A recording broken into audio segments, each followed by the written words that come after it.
will begin talking more.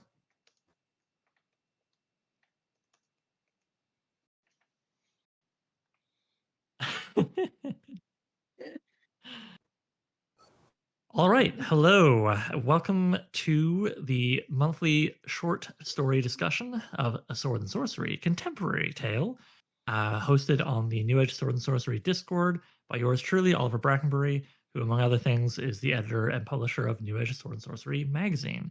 I am joined by our incredibly handsome and internationally recognized panel members, Jay Wolf and Matt Holder.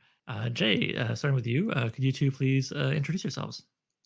Hi, I'm Jay Wolf. I am editor and bon vivant of various publications and projects at the moment.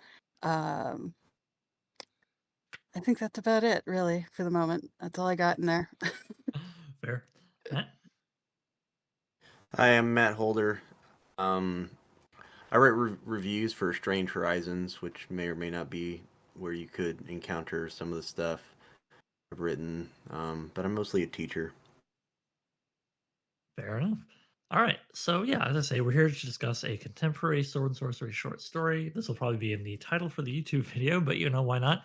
The story will be The Dog in the Corner by Stephen Graham Jones, a renowned horror author who is increasingly making his presence felt in the world of sword and sorcery, most recently, actually, with a Conan tale, part of a slew that are being published recently, which is pretty cool. But yeah, the story we're discussing today, The Dog in the Corner, was published not too long ago this year in Cullen Bunn's anthology Swords in the Shadows, which is billed as a swords and sorcery horror anthology featuring a murderer's row of very talented authors such as Stephen Graham Jones or Weird Tales editor Jonathan Maybury, Haley Piper, Joe Lansdale, and many other great folk. Sorry, I didn't list all your names. You can see that in the TOC, of course.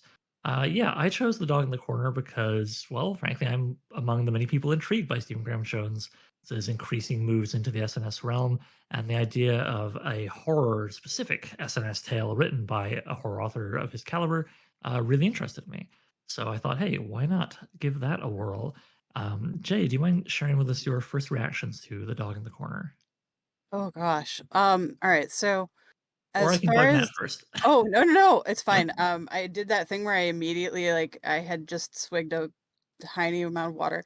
Um, so as far as like first impressions go, so Oliver, one of the things that I remember that you talk about a lot is the the bodily as a part of sword and sorcery. Mhm. And this story is basically all bodily in a very visceral way.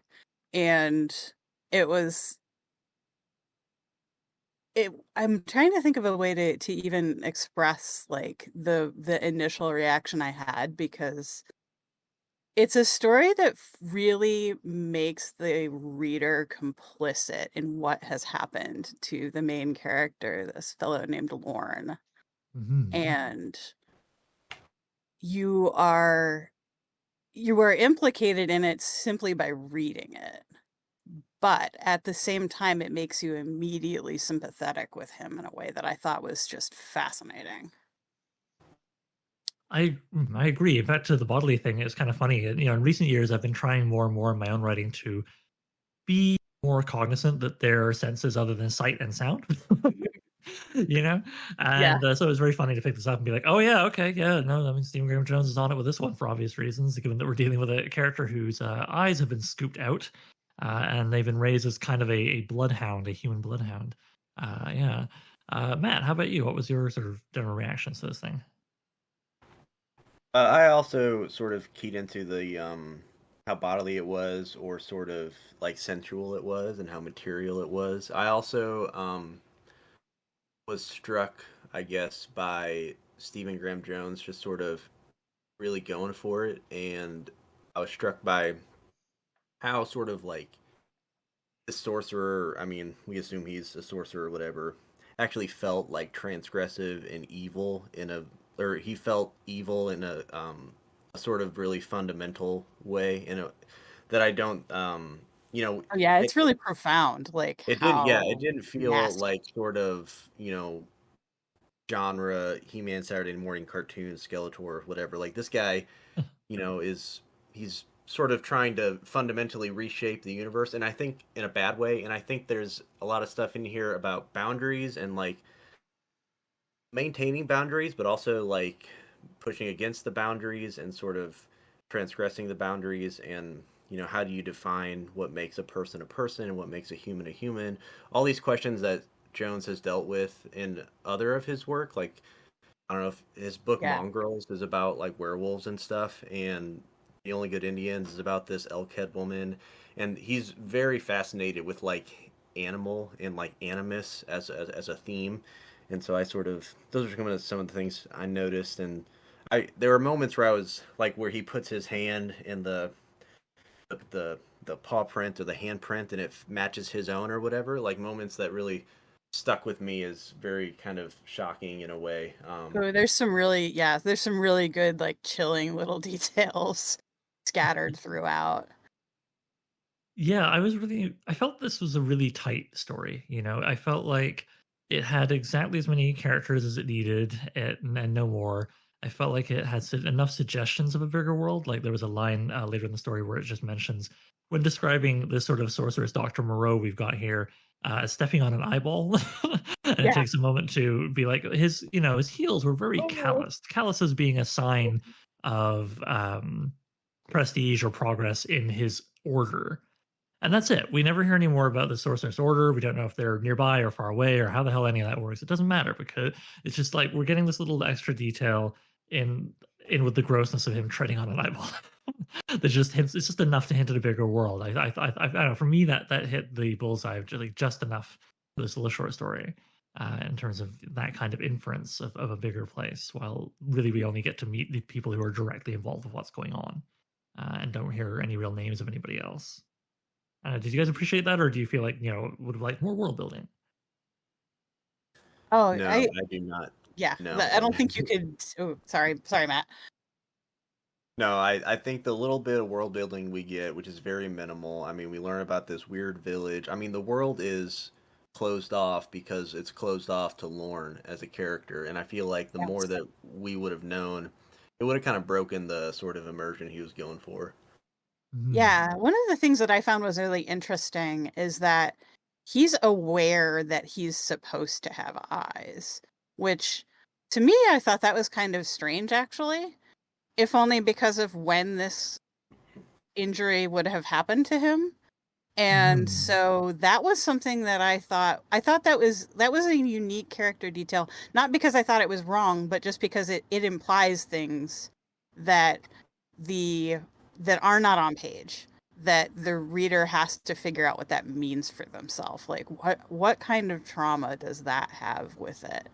And I mean, this story is a story that has a lot of obviously like there's a lot of on-page trauma and off-page trauma, and it's not shy about it, which makes it again that sort of like engagement of complicity thing, where you have to sort of confront what has been done to this person and what that means going forward for that person.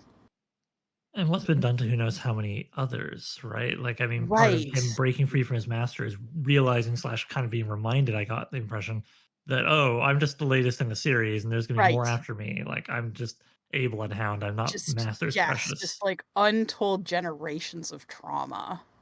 Yeah, because in the one throwaway line, we do catch that the sorcerer has been doing this to children taken from the village and earlier, I suppose, animals in the woods for quote unquote generations. So who knows how many hundreds of years. Hmm. How do you feel it makes the reader complicit in what's going on? Well, because you honestly have to imagine doing that to someone. Just a little bit. It's not necessarily like again, like this is not a flaw in the story. Hmm. I think this is by design. Mhm. It makes you think about what it would take to make you a person who thinks, well, the easiest way to get the eyeball out would be to, use a hot spoon so that it cauterizes the wound.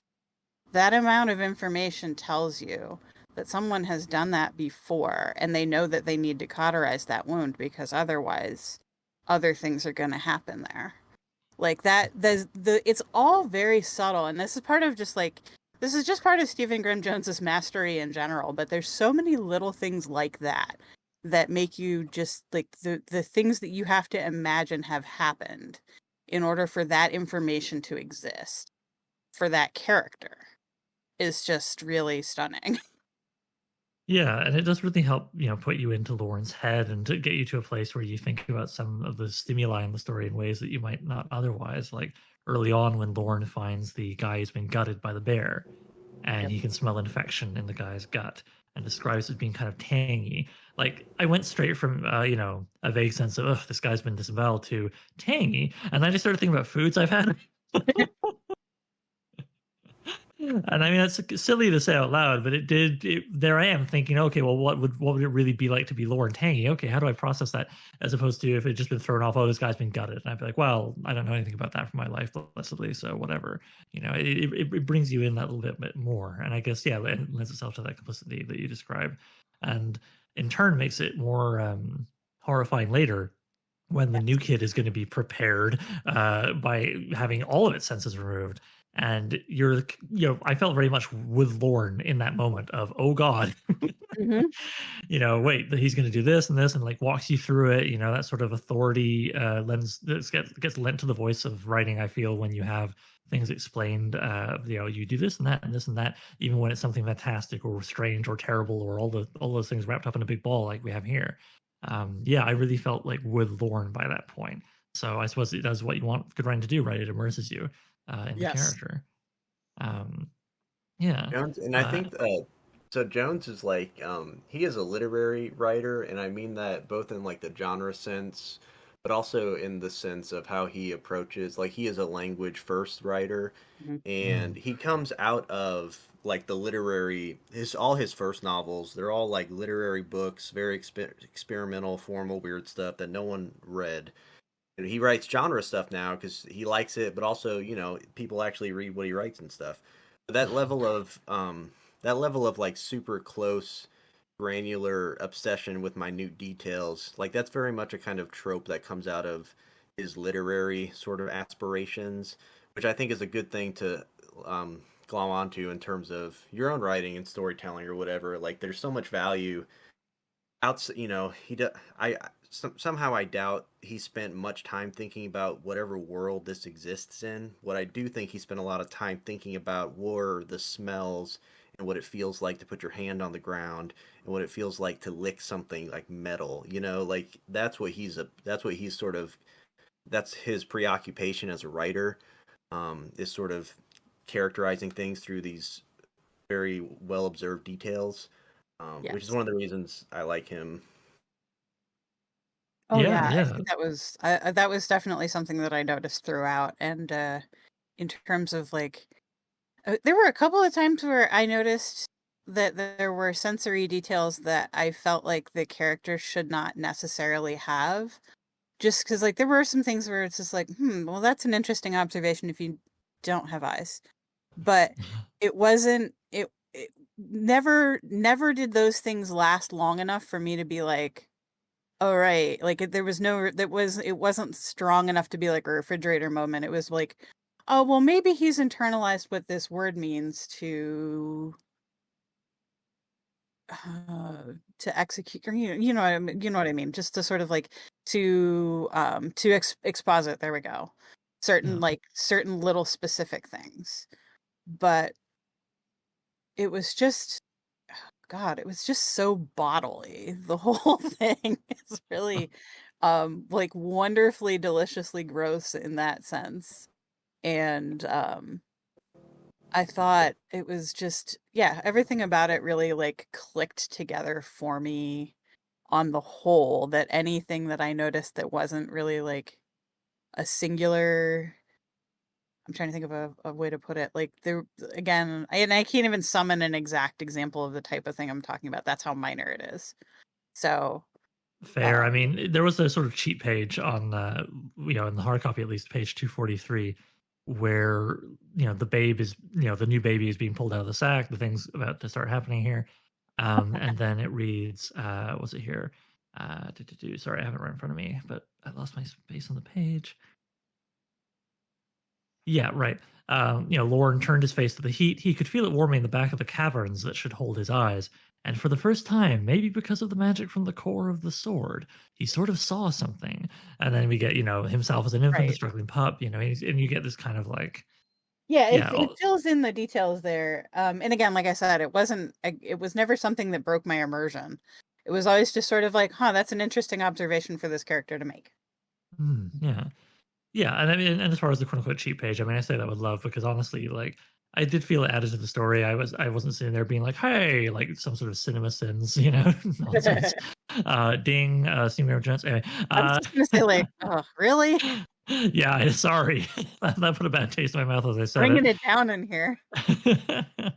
But yeah, and also actually, to Matt, what you were saying about the literary voice, how did you feel about Stephen Graham Jones's use of language maybe being perhaps more literary? Because I wonder, I haven't seen really, I would say, much of it thus far. I'm at Stephen Graham Jones' story now, so I've got about a third of the anthology left to read. But in what I've read so far, I haven't seen a lot of people clamoring to do like their best Robert E. Howard impression. You know what I mean? To try and capture capture that kind of language, the kind of quote unquote um, stereotypical sword and sorcery language. Mhm. Yeah, I don't know. To me, like talking about his style or his form, which I'm assuming is what you're talking about here. Yeah. Stephen Graham Jones writes in a way that to me feels like almost breathless or almost reckless. So like he feels like someone when he writes that I don't know how much revision he does. He could be someone who revises a lot and that's how he creates this effect. But on the page, it almost feels like he's writing so fast and so quickly that it creates this kind of propulsion and momentum. His sentences are often quite long, longer than they might be otherwise, um, compared to, I don't know, others. Uh, but his dialogue is often short, like it feels very natural.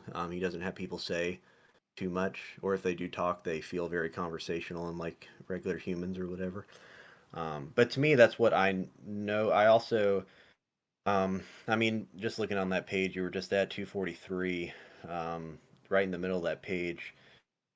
Smell can give you location, it can give you history, it can divulge intentions, but it can't map planes, it can't draw lines, it can't inhale the shape of a thing, of a face, a person, a master. That's very much written by someone who, like, to me, understands that writing has rhythm and it also can rhyme with itself and it has all this parallel structure. Again, to me, those are the things that I sort of notice and pick up on when I read him. It's just he very much, again, I think he considers the language before he considers almost anything else on the page. Yeah, that's definitely that was another thing that I noticed. I'm a big fan of repetition and patterns, like the one that you just called out there. Um, and that actually kind of brings me to mind of Michael Moorcock, who does a lot of the same thing. And that's about as sword and sorcery as it gets. Good That point. habit of like a staccato of images that all stitch together very seamlessly at the end. That literary technique is very much in the flavor of sword and sorcery. And that was definitely one of the things that just as I was going through the story, like I I felt it and absorbed it, but I didn't necessarily take a lot of notes on it. Just because it was present, it was there, and it did not, again, didn't break my immersion. It was part of the desired effect. Yeah, no, I really appreciate that. And good point about Moorcock, which I feel a fool for not having thought of myself. If only because I am having the good fortune to publish a story by him and did some editing work on it. Oh well, here we are.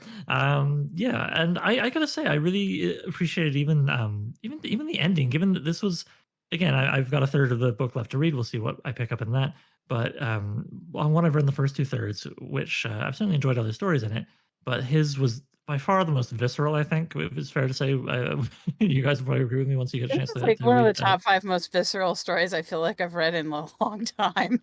Yeah. And very much in that character's perspective and all that stuff. But and yet, as visceral and as truly evil as what is being attempted in this to turn, the babe into a kind of um sixth sense sensory post. Right. A person with no senses except what inner eye it hopefully will have is the other thing. I love that it's just like this is an experiment. Let's see what happens if you remove all the senses. Yeah. Even with all that kind of stuff and things, really just sorry. I mean, I'm just kind of gushing a little bit, but whatever. I was thinking of Well, one detail in particular that really stuck out to me about again coming back to the guy with his guts torn out early on and how when the guy eventually dies and Lauren gets to like stick his snout in and eat whatever he feels like eating out of the guy, and he goes straight to the guy's stomach to taste the meal because of how it might remind him of the nearby village that he knows he came from. And then he's like, mhm. "Oh, this is a meal I don't recognize. It's from even further afield. I can't imagine what that is." And then just moves on. Like, yeah, yeah.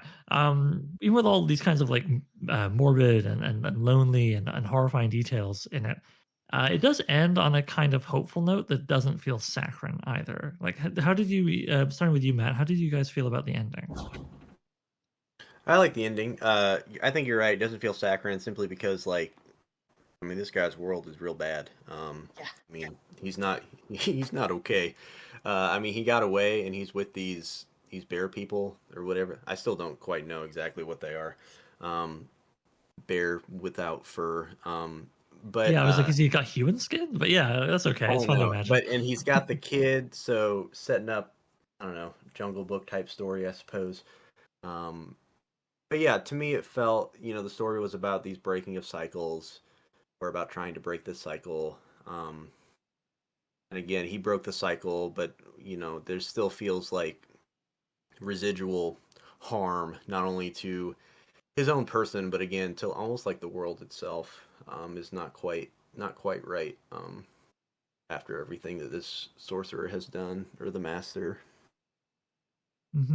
Yeah, and exactly, it ends on just the whole idea of like, well, he has no sense of what tomorrow might hold, but things feel better because it wouldn't be the same as yesterday. So as you say, breaking cycles, right? And I really appreciated that it doesn't, I sort of imagined he was going to bring the kid down to the village and be like, here, try and bring it back to his mom. But like, that's not going to go super well, is it? So No, I mean that kid's life is probably also not going to be the best. Who knows? well, am I misremembering? Sorry, I just reread it, but like, didn't he get in there before the kid's senses got sealed and stolen and stabbed out? He did, I yeah, think he you're did. right. Now he'll just be raised by weird animal people, I guess. Essentially.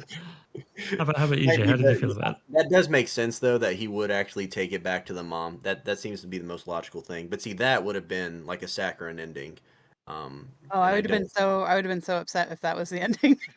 Yeah, Well, to me, it's fun to imagine him doing it afterward and then being like, well, okay, they'll be happy they got the baby back, but they're not going to accept him as a citizen of the village or Yeah, anything. like, it yeah. it doesn't actually like, that's one of those things where, like, that's an ending that sounds like the right ending, but it's not the right ending. Mhm. I wanted to kind of, like, piggyback on one of the things that Matt pointed out, which was the idea that, like, this the one evil has been defeated in this thing, but the greater scope and scale of what this sorcerer has done is unfixable. That this Yep. world is very much going to be the product of this sorcerer for an untold period of time to come. Long after Lorne is out of the picture, that picture is still going to be pretty horrific. And that was one of the things that really grabbed me. Just, and I mean, I think that that's thematically resonant in general with a lot of his work, but Mhm. it was just like, that was, I think, like, kind of my lasting takeaway was like, this world has been destroyed by the wanton needs of this very delusional sorcerer. And so everyone within range of him is someone who is at best going to have to, like, pick up the pieces and live with the damage. Yeah. I also wonder about how much the villagers might remember, right? Like, does killing this guy undo some of the magic he's inflicted on them in the past? Yeah, well, and that's one of the kind of joys of how tight this world building is Mhm. that that is almost entirely out of the scope and parameter of the story so far that you just sort of like, well, I hope somebody cares. Yeah, and it's It'd be interesting nice to if think somebody about or cared. even discuss on a panel, right? As opposed to having it all spelled out for us, which I suppose comes back to one of those things that's not exclusive to sword and sorcery, but I do feel is found to be found in the best of it.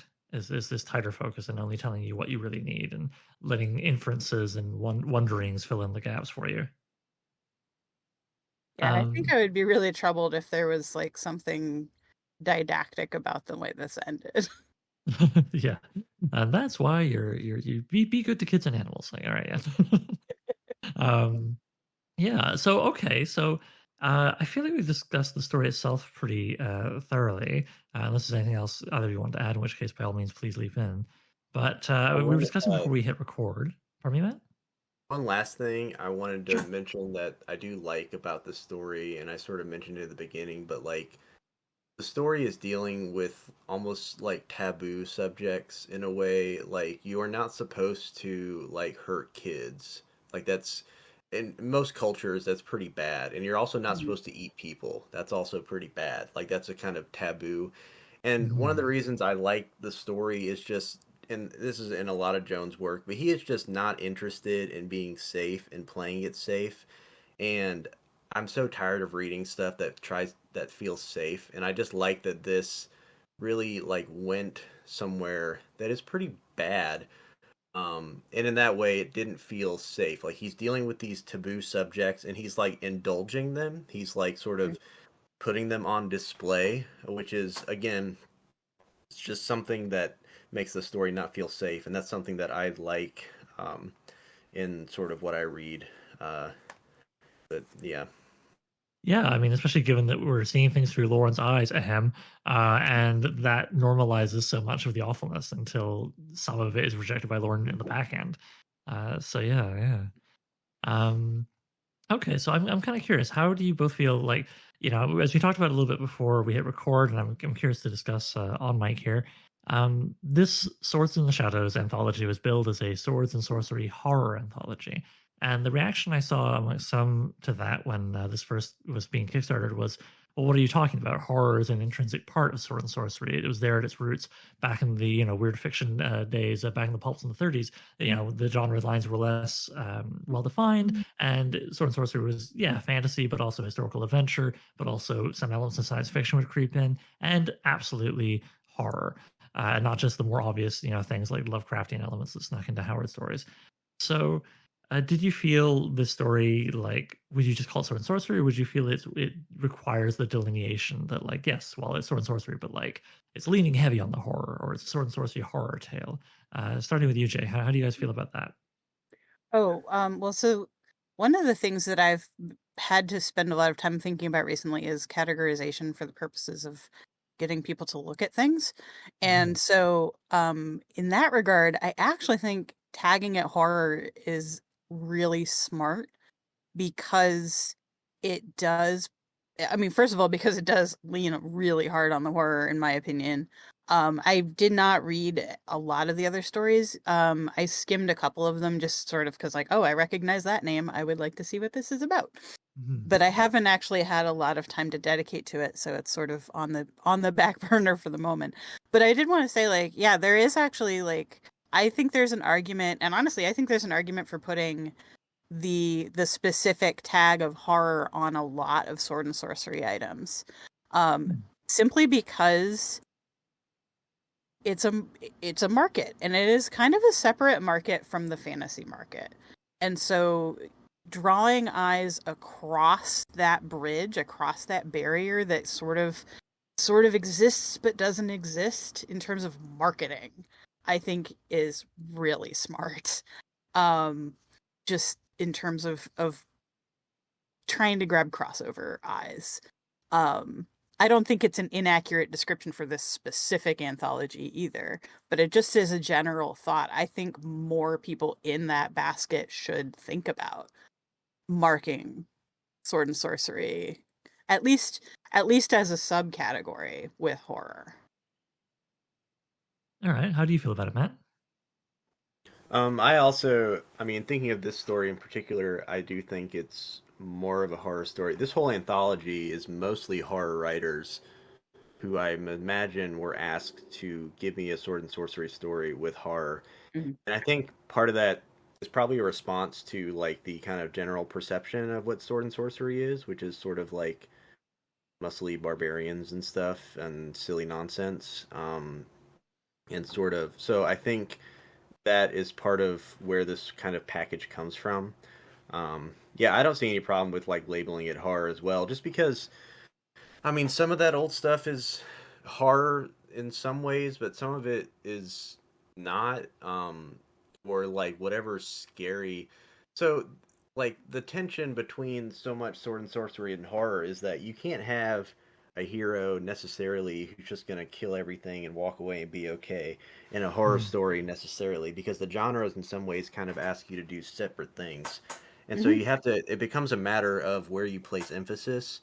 And to me, this is just, we're going to place more emphasis on, you know, the horror side. We're not going to have the big muscly barbarians come in and hack the thing with a sword, because that's no longer horror in my opinion. It may be weird and it may still exist in that genre, but the stakes are very different. I'm not worried about Conan going insane or succumbing to whatever the evil. Like, he's gonna win. It's just gonna happen, you know.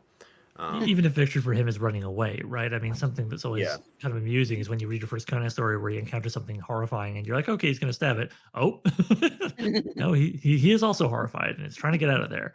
But ultimately, he lives, as you say, and is not, a Lovecraft protagonist who's insane at the end. So yeah, Kevin's point in the chat, I think, is really good. In horror, there are no victors, only survivors. yeah, good point, Kevin. Good point. And I mean, it's kind of interesting with the Stephen Graham Jones story that we've just read, because arguably Lorne is a victor in the sense that he achieves his goal. He does something that is actually quite heroic. He saves a baby, from an evil sorcerer. Classic sword and sorcery, heroic fantasy, even really getting into heroics there. But, you know, yeah, Yeah, no, he's a I would, survivor. He's a survivor. he's a survivor. Yeah, he's a exactly. I don't. victor. He's a victor in the way that the final girl is a victor, right? Like, he's a Right. victor in the way that the last girl at the end of Texas Chainsaw Massacre is laughing and screaming, covered in blood, driving away from the Chainsaw Man. Like, it's that kind of victor where it's like, okay, you're not dead, but you're also not You're not okay. ever going to be the same. No. You are Yeah, permanently yeah. marked and changed by your experience. Yes, and boy, if that isn't, a sign of most horror stories where, anybody actually lives. Yeah. I must confess, when I very first heard of the anthology, I felt a mix of feelings. I was super intrigued because I was, excited to see sort of a known quantity. Cullen Bunn's not coming out of nowhere here. He's a very well respected author, Mhm. comic sphere and elsewhere, doing an anthology of sword and sorcery. So someone outside of what I kind of think of as kind of the choir, the usual characters. So that was neat because I was like, oh, good, it's expanding. Great. I want to see that. Um, and the theme, I admit, for a half second, I did have kind of a knee jerk, like, oh, well, isn't horror an intrinsic part of it? But two things really changed my mind on that. One of them is actually reading it, of course. Going through and going, yeah, okay, like stories such as the one we've discussed tonight, absolutely like are more akin to that phrase I like to abuse. About Robert E. Howard draping other genres over sword and sorcery, draping sword and sorcery over other genres like a cloak. For a lot of these, it does feel kind of like doing that, right? It's sword and sorcery being draped over horror at its core. A lot of these stories are very more horror than anything, so it's a worthy delineation. The other thing that really changed my mind was, forgive the self plug, but editing the new issues of New Edge Sword and Sorcery magazine, issues 1 and 2, because I did look back at our issue 0 and feel like, well, there wasn't really a lot of horror, as much horror as I wanted or felt I wanted, or I don't know. And so trying to differentiate our issues that are going to be out soonish. I specifically was like, yeah, let's get some horror in here. And I even reached out to an author, an artist, Daniel Vega, who has a real knack for particularly I can't speak tonight, pardon me, horrific renderings, and paired him with a suitable story, Carnivora by Kurt Johnson. So if I'm doing that, then I mean, how can I have any issues?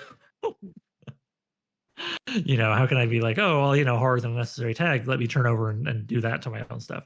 So yeah, it was interesting, sort of feeling my relationship to this change, and ultimately, like, I'm really into it. I think there are some stories that don't feel enough like either genre to me. Funny enough, I'm gonna be a jerk and name names, but there was 1 or 2 stories that didn't really feel like an SNS to me, and also like didn't feel like horror in the sense of really grabbing me at a visceral level the way Stephen Graham Jones's story did, but instead just kind of had signifiers of horror. Do you know what I mean? Oh Just like, yeah. oh, like here's tentacles or whatever. I'm not referring to a specific story with that. Yeah, and just me being kind of like, okay, well, here's the surface elements, but if it's not really sword and sorcery, and it's just kind of like, yeah, anyway. But the point is not to crap on things. So yeah, so the genre distinction does feel worth it then. Okay, yeah, and then you make a good point to the business argument, Jay, which is of course something that influences creativity all the time. Unfortunately. Um, we This, I can't mean, just the anthology is like it does feel like something that came out outside of whatever we consider like the small niche like SNS community. Like again, these are all horror people. Mhm. I don't consider them like SNS authors or even fantasy authors. Um, Yeah. and I mean, honestly, like Cullen Bunn is the biggest name attached to Sword and Sorcery in a long time. Like, I mean, no shame to Sterling, but I don't know who that guy is. And the guy who wrote the latest Conan book, like, I'm sorry. And honestly, like, Stephen Graham Jones is also the highest profile name in the past, I don't know, 5, 10 years that's been attached to this genre. And so I think it's interesting. I mean, frankly, this will bring more people into SNS than some of the stuff that gets done in the more kind of like niche indie spaces, which is all very good and helps to like evolve the genre in other ways. But as far as like trying to bring people in, I mean, Cullen Bunn is like a comic superstar. He's not a lightweight. Like he's huge. And the same with Mhm. Stephen Graham Jones. Like they're the ones that are going to get people to pick up and read this stuff. Butts in seats, as they say. Yes. Yeah, And well, they're I was like good. maybe a Like couple of other that's who you names like should Jonathan get to Mayberry, write your stuff. but Sorry. that's okay, Matt. Sorry, please repeat what you said. Yeah, I I was mean gonna say Jonathan Mayberry I think would be like that's closer to true. a sword and He's sorcery name, sure. Yeah, he is big. But like these are the kinds of guys that you want just people that you want to get to to do this stuff like as they're sort of slowly kind of relaunching or not relaunching but like Titan is doing whatever it's doing with the Conan properties. Like I Mhm. still sort of some of it looks super exciting and super awesome, and then some of it I'm just like eye roll like why how is this going to do anything? I don't understand what the goal is here. It's the But I stuff that makes also you roll sort your of eyes, yeah, I also like think stuff. that like the best way to or the only way honestly to like move something or evolve it or change it or whatever is like you have to do like experimental things. You've got to give it to people that are going to be like, I don't care whatever happened 1,000 years ago when like I like this is what I think it is and I have a voice and that's what's more important to me than anything is like do you actually have something to say and like let those Mhm. people tell those stories. Widening the circle a little bit of like who Yeah, is telling these stories and how they're telling them. And unfortunately, I mean that does mean that sometimes the stories aren't told the way that like we specifically would want them told. But it right. also means that it changes it improves the possible shape of the genre Yeah, and what it can execute. I completely agree. I always like to kind of like dig in and pick at it a little bit, I suppose, this sort of Oh, sure. threshold between like the fear of it not growing and it just being the same voices telling the same stories over and over again, photocopies of the canon or whatever, and it shrivels and goes away over time. Or, the circle expands so fast in such a manner that it diffuses somehow, And what is sword and sorcery gets, because I mean this is often discussed, right? In the choir is this sort of frustration at how the term sword and sorcery has become to more people than are into it, I think. Synonymous with just, I don't know, fantasy, right? And so when something like this comes out, there's that feeling of like, okay, well, it's good that it's growing, but is it really adding to what we consider actually sword and sorcery, Yeah. or is it just more mislabeling of epic fantasy or whatever the heck? You were Um, always like I think you're always going to piss people off, and you should. I mean, this is what happened when you had 50 sci-fi Asimov boring whatever robot stuff, and then you have people like Harlan Ellison and Michael Moorcock with their stuff. I mean, they pissed so many people off because everyone was like, "This isn't science fiction. What is this like psychoanalysis nonsense?" Right? You're yeah. always like to me, you should make people mad like art good in my opinion but um that's gonna happen. So there are gonna be these tensions. People are gonna fall off, slide away, and be like, "This isn't my sword and sorcery, whatever." And it's like, fine, go read your sword and sorcery, whatever, or read whatever you want to read. Yeah. Um, but Yeah, no, I absolutely. mean, I think what I find interesting with sword and sorcery is the fact that it is a subgenre, right? Like with sci-fi, broadly speaking, like absolutely people should be coming in and messing it up. Same with fantasy, broadly speaking. But when you have like this sort of niche, right? How much can you expand a niche before it becomes unrecognizable? So again, I'm not trying to be a concern troll here. I'm literally a guy trying to widen the circle with my own publications. So you know, but it is a tension that I suppose because of my publication that I am constantly thinking about. And I do feel that again, I've got a third left to go. Pardon me, but based on the two-thirds I've read, I think this story, this anthology is cool. I think it's worth reading. I think it's a good addition to the contemporary sword and sorcery scene. And certainly, I love Stephen Graham Jones's story, and it absolutely ticks all the boxes for me as sword and sorcery, even though it doesn't feature a mighty Thu clonan or whatever. To me, that's not sword and sorcery. That's something else, so to speak. It not the epitome of sword and sorcery, I should clarify. But yeah, I think this is good, and also we need to remind ourselves sometimes. I think like anthologies are great, like laboratories, right? Oh, So absolutely. like I'm going through this, and like I don't expect every story to blow me out of my chair in terms of quality or what I perceive as quality. I don't expect every story to meet my most exacting sword and sorcery criteria. Instead, I'm just going to be like, okay, well, here are the ones that work for me, and here are the authors that intrigue me, and like I'll build from there. So, and certainly I feel enough stories in the two-thirds I've read so far have hit, rung that bell, the bell of general, like, okay, this is neat and this is adding something cool. All right, I'm there, I'm here for it. Yeah. and anthologies are great for like discovering authors. Like I don't know how many times I've read some story by some person in an anthology, and I go and find whatever whatever it is that they wrote. And I think with this, because it is coming more from the horror space, you're going to, if you're a fan of SNS, if you are a writer of SNS, go out and you like one of these stories, like go out and read these other authors' stuff. It's mostly horror stuff, but doing that is going to like just add more tools to your toolbox or whatever, as far as things that you can bring into, your own storytelling, et cetera, et cetera. That's a Mhm. really good point. In terms of just like widening the scope of what we read in general, it's definitely, especially when you're really interested, when you have a really like tight special interest that's in a really, really tight niche, spreading out and figuring out things that are outside of that niche that are still appealing to you. That's actually, yes, that's so smart. And finding artists, authors, excuse me, that do that for you by, like, looking at other stories that those authors have written is just spot on. I can say from my experience doing anthology work too that the juggling act that it takes to put together a compelling anthology and really have it all speak the same language while really representing the visions of so many different authors, like it takes a lot of work for that to really come together. And in that regard, I think Cullen Bunn has done a really fantastic job with the pieces that I have read so far from here. So, Mhm. Yeah, no, I completely agree. Plus, I mean, anthologies themselves are a big part of the sword and sorcery tradition, right? yes, a Definitely a long second wave conversation. going onward. Yeah.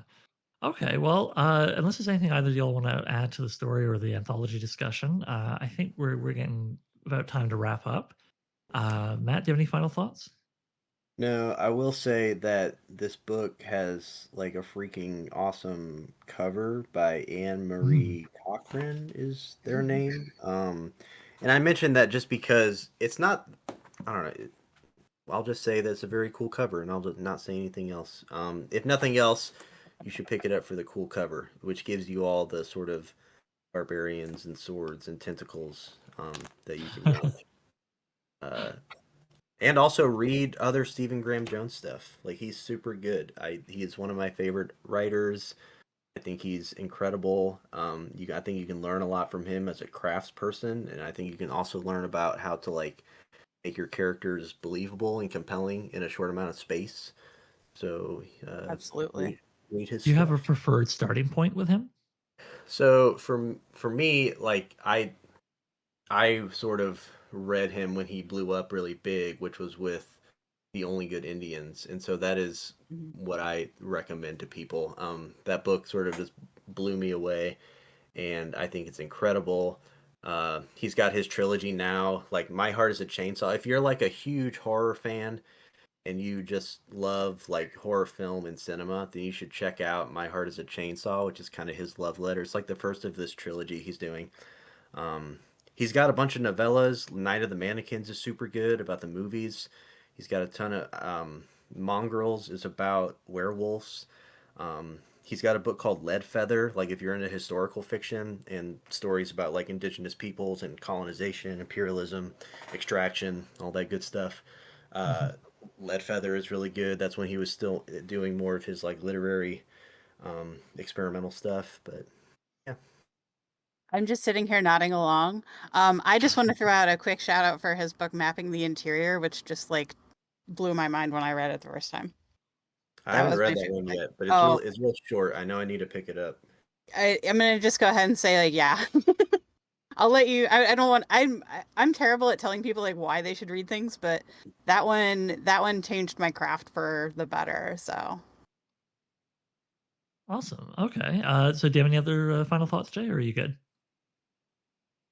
I mean, honestly, I just like my at the end of the day, like my thought is like, God, I love Stephen Graham Jones. Fair, fair. I am slowly working through more and more of his bibliography. I'm really digging it. Yeah, okay. Well, I mean, as far as me, I think I kind of said my piece about the book and the story for now. So yeah, I'll just say to anyone listening, thank you for listening to this and joining us. I hope we'll continue this monthly short story contemporary sword and sorcery short story discussion thing. I'm gonna tentatively throw out a book, a story, and a date, but date to be firmed up later. I'm going to say 7 p.m. Eastern Standard Time, October, Wednesday, 18th. So we'll throw that out there for a date and time. And then for the book, I would like to go to another Sword and Sorcery anthology because we've been embarrassed with riches this year. We've had quite a few come out. I would like to go over to A Book of Blades, Volume 2, the annual question mark. We've only had two so far. Anthology series put out by the Rogues in the House Sword and Sorcery podcast crew. And of the stories within it that I would like to have a look at, we've talked about a couple of dudes so far. We've had Howard Andrew Jones in the last one, Stephen in this one. Let's read something by a lady.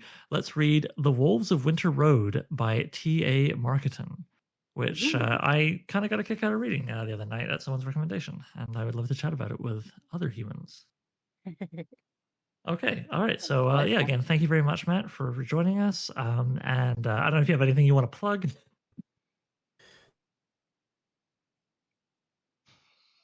I'll take that as a no. All right, Jay, do you have anything coming out you want to mention? Oh gosh. So technically I do, but I can't tell you what it is. Yes. I do have a novel coming out this month. It'll be one of a number of novels coming out this month from the Inkfort Press Self-Publishing Derby, which is an anonymous publishing contest, ? That basically a bunch of us have taken a couple of months to do a nano-ish type mad dash to finish a book. And now it's about to be out. We're on the precipice. Absolute madness. And so if you join us for the next panel, by that point, you'll be allowed to say which book was yours? I will be 1 week out from being able to unmask. Oh, okay. All right. That's okay. That's okay. We'll have a status check on exactly how nuts I feel. Fair enough. And I, as ever, am the editor of New Edge Sword and Sorcery magazine. Pre-orders for issues 1 and 2 is available now. Go to newedgeswordandsorcery.com. Issue number 1 featuring a new Elric story by Michael Moorcock himself. But there are plenty of other not yet legendary authors whose fiction and nonfiction you can enjoy, along with a bevy of gorgeous art, including Daniel Vega's horrifying stuff that I mentioned earlier.